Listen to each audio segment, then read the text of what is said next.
Hi everyone, आशा करती हूँ आप सबकी केवीएस एनवीएस एग्ज़ाम की तैयारी अच्छी चल रही होगी।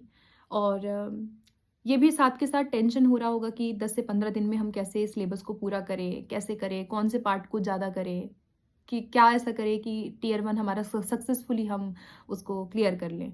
और ये भी लग रहा होगा, मन में आ रहा होगा कि हमारे बारे में ही सिलेबस क्यों चेंज हुआ। बहुत सारी चीज़ें आती हैं, सोसाइटी की एक्सपेक्टेशंस है, फैमिली प्रेशर होगा, multiple there are multiple things. जब आप एक एग्ज़ाम तैयारी में होते हो तो आई नो कि बहुत सारी चीज़ें हैं जो आपको इफ़ेक्ट करती हैं। तो आज इन चीज़ों के बारे में हम बात करेंगे। सबसे पहले देखो, ये जो भी सिचुएशन आप देख रहे हैं, जो भी सिलेबस है, जो चेंज हुआ है, जो पैटर्न चेंज हुआ है, ये सबके लिए समान है। So you are not the only one. सभी के लिए समान है एंड सभी के लिए नया रहने वाला है। नेगेटिव मार्किंग का इफ़ेक्ट सब पे पड़ेगा, एग्ज़ाम पैटर्न का इफ़ेक्ट सब पे पड़ेगा, ठीक है?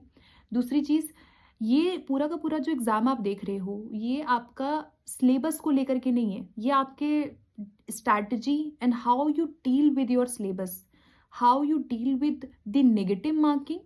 जब आप एग्ज़ामिनेशन हॉल में हैं, तो आप नेगेटिव मार्किंग से कैसे डील कर रहे हैं, ये उस पे बहुत हद तक निर्भर करेगा आपका सिलेक्शन।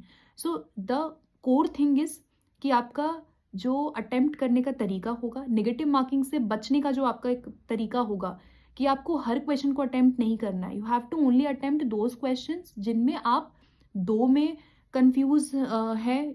श्योर तो आप कर ही लेंगे, बट ऐसे प्रश्न जिसमें आपको 2 में कन्फ्यूज़न है, तब आप करेंगे। और रिस्क आप तभी लेंगे जब आप 3 ऑप्शन में कन्फ्यूज़न में हैं, ठीक है? तो उस पे हम बाद में बात करेंगे। अभी के लिए मैं आपको बस ये सजेस्ट करूँगी कि जो भी आपके सब्जेक्ट है, हर प्रश्न पे आपको 3 अंक दिया जाएगा, नेगेटिव मार्किंग है।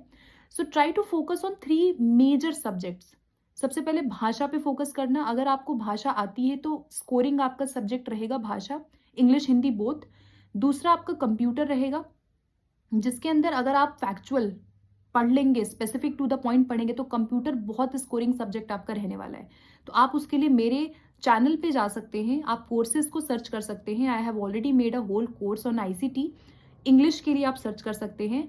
और आपका जो तीसरा विषय है, भाषा हो गई, हिंदी, इंग्लिश, जनरल आपका कंप्यूटर नॉलेज, एंड जो आप जीके देखते हैं, जीएस देखते हैं, उसके अंदर try to focus on current affairs. अगर आप अच्छे से लास्ट 6 मंथ्स के भी करंट अफेयर कर लेंगे, वो आपका स्कोरिंग रहने वाला है।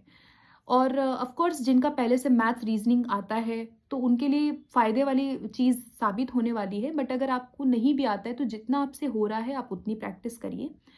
Do not try to learn something new. जितना आपने पढ़ लिया है, जो भी सिलेबस है, उसको केवल आप रिवाइज़ करिए। And in case of any other doubt, do let me